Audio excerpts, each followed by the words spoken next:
perbuatan bid'ah mereka, yang itu merupakan dosa yang paling besar dalam agama kita.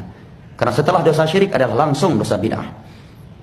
Ini bentuk pembingungan dan bentuk khianat terhadap umat.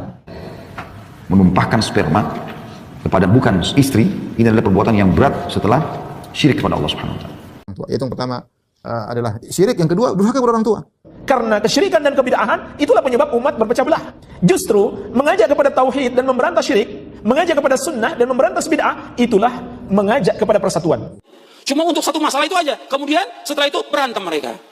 Ya tidak, namanya persatuan kebun binatang, itu namanya. Kita peringatkan mereka dari bahaya neraka Allah, kita sebutkan azab-azab dan ngerian neraka Allah, tetapi kita mendiamkan mereka dari perbuatan syirik mereka, perbuatan bid'ah mereka, yang itu merupakan dosa yang paling besar dalam agama kita. Karena setelah dosa syirik adalah langsung dosa bid'ah. Ini bentuk pembingungan dan bentuk khianat terhadap umat. Dan itu ciri-ciri ulama suh, kata para ulama. Dan itu ciri dai-dai yang tidak jujur dalam berdakwah. Membiarkan umat bergelimang dengan syirik dan bid'ah. Dosa besar sekali setelah syirik kepada Allah Subhanahu wa taala. Kata Nabi SAW, "Ma min dzambin ba'da syirki."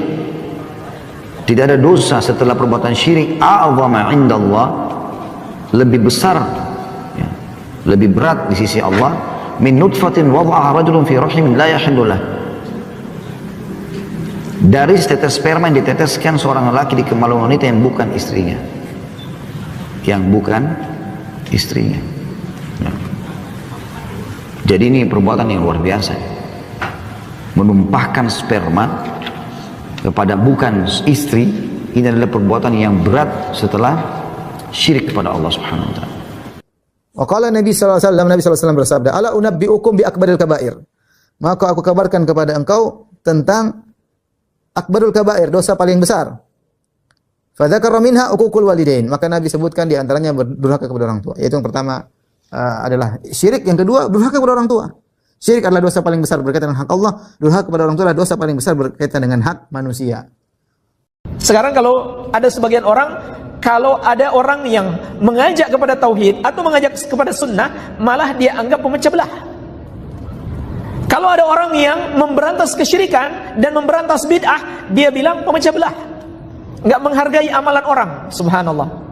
Justru mengajak kepada tauhid dan memberantas syirik, mengajak kepada sunnah dan memberantas bid'ah, itulah mengajak kepada persatuan. Karena kesyirikan dan kebid'ahan itulah penyebab umat berpecah belah. Maka dari itu, ayat ini juga menjelaskan kepada kita, hakikat persatuan bukan sekedar asal ngumpul.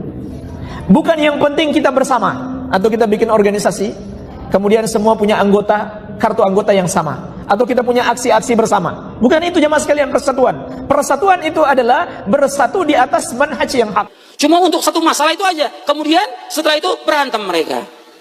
Ya tidak, namanya persatuan kebun binatang.